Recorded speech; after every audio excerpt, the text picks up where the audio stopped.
प्रियंका की शादी सहारनपुर के एक शहर में ध्रुव से हो जाती है।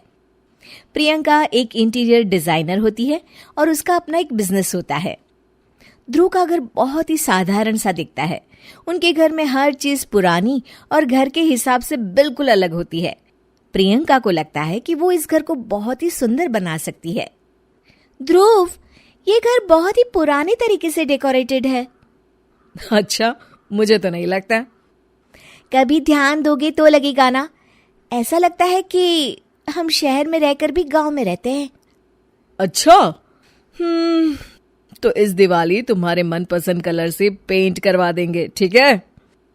ओहो, पेंट से क्या होगा?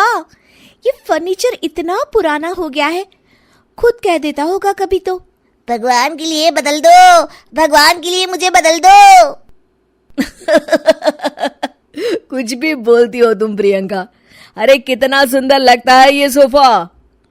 हाँ, साइज देखा है इस घर के फर्नीचर का। ऐसा लगता है घर नहीं गोडाउन है। मुझसे नहीं, मम्मी और पापा से बात कर लो इस बारे में। ये सब उन्हीं की पसंद का आया है। हाँ, तभी तो इतना ओल्ड फैशन है। कुछ कहा क्या? अरे कुछ नहीं। आप जाइए, ऑफिस जाइए। ध्रुव ऑफिस चला जाता है और प्रियंका अपनी सास से बात करने की सोचती है। मम्मी जी, मैं क्या सोच रही थी कि अगर हम इस संदूक को यहाँ से हटा दें तो काफी जगह बच जाएगी ना। हाँ, इसे हटा देंगे और सामान कहाँ रखेंगे? अपने सर पर? अरे मम्मी जी, आप ऐसी बातें क्यों कर रही हैं? देखिए ना, उसमें से एक भी चीज तो काम की है नहीं, तो क्यों ना हम उसे बेच दें। नहीं बहू, उसमें हमारे पुराने घर का बहुत ही अच्छा सामान है। पापा जी, ये घर भी तो पुराना ही लगता है। एक दिन प्रियंका की सहेली प्रिया उसके घर आती है। प्रिया घर को देखकर हंस पड़ती है। इतनी अच्छी इंटीरियर डिजाइनर का ससुराल तो किसी पुराने म्यूजियम जैसा लगता है। क्या बताऊं, यहाँ तो किसी को फर्क ही नहीं पड़ता। अरे जब सीधी उंगली से घी ना निकले ना, तो उंगली टेढ़ी कर लेनी चाहिए। हाँ, शायद तो ठीक कह रही है। अगले दिन प्रियंका की सास सोफे पर बैठी होती है तो देखती है कि सोफे का कपड़ा नीचे से फट गया है। अरे ये क्या, ये कपड़ा कैसे फट गया? मम्मी जी, मुझे लगता है कि ये किसी चूहे का काम है। क्या? चूहा? फिर से? सास सोफे पर चढ़ जाती है। अब तो मम्मी जी चूहा इस सोफे में अपना घर बना लेगा। क्या? तो क्या करे बहू, तू ही कुछ सुझाव देना। मम्मी जी, हमें स्टील वाले छोटे सोफे बना लेने चाहिए ताकि चूहे को घर बनाने के लिए जगह ही ना मिले। तू सही कह रही है बहू। मैं अभी तेरे ससुर को बोलती हूँ नए सोफे लाने के लिए। मम्मी जी, नए सोफे लाने की कोई जरूरत नहीं है, हम इन्हीं से सोफे बना सकते हैं। आप बस देखती जाइए। प्रियंका सोफे तो नए बना लेती है, पर अब उसमें सिर्फ 2 ही लोगों के बैठने की जगह होती है।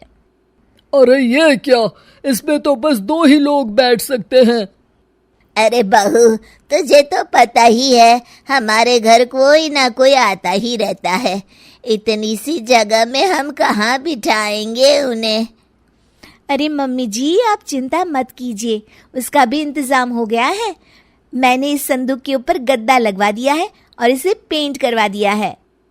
ध्रुव उस पर बैठने की कोशिश करता है, पर संदूक की ऊंचाई ज्यादा होती है, इसलिए उसे बैठने में दिक्कत हो रही होती है। प्रियंका, कम से कम ये तो देखती कि संदूक की लंबाई कितनी ज्यादा है। ये बैठने में बिल्कुल भी कंफर्टेबल नहीं है। अरे आप भी ना, ये आजकल ट्रेंड में है, आपको तो कुछ पता ही नहीं है। प्रियंका धीरे धीरे घर की पूरी काया पलट कर देती है। एक दिन प्रियंका के ससुर के कुछ दोस्त घर पर आते हैं। नमस्ते बेटा, कैसी हो तुम? जी मैं ठीक हूँ अंकल जी, आप कैसे हैं? आइए आइए, अंदर आइए। अरे घर तो बड़ा खाली खाली लग रहा है, कहीं घर तो खाली नहीं कर रहे ना आप लोग? अरे नहीं, ये तो हमारी बहू का कमाल है। तुम बैठो ना रमेश। रमेश को संदूक दिखता है और वो उस पर बैठने की कोशिश करता है और पीछे तक ना होने के कारण जैसे ही वो पीछे होता है गिर जाता है। अरे रमेश, तुम ठीक तो हो ना? हाँ हाँ, ठीक ही हूँ, बस आज तो बाल बाल बच गया मैं। सब लोग गुस्से से प्रियंका की तरफ देखते हैं। अब रमेश अंकल को बैठना नहीं आता तो इसमें संदूक की क्या गलती है? नहीं बहू, गलती तो हमारी है जो तुझे घर का मेकओवर करने दिया। सही कह रहे हैं आप। बहू, तू हमारे घर को पहले जैसा ही बना दे। ठीक है, आप लोग गुस्सा मत होइए, मैं घर को पहले जैसा ही कर देती।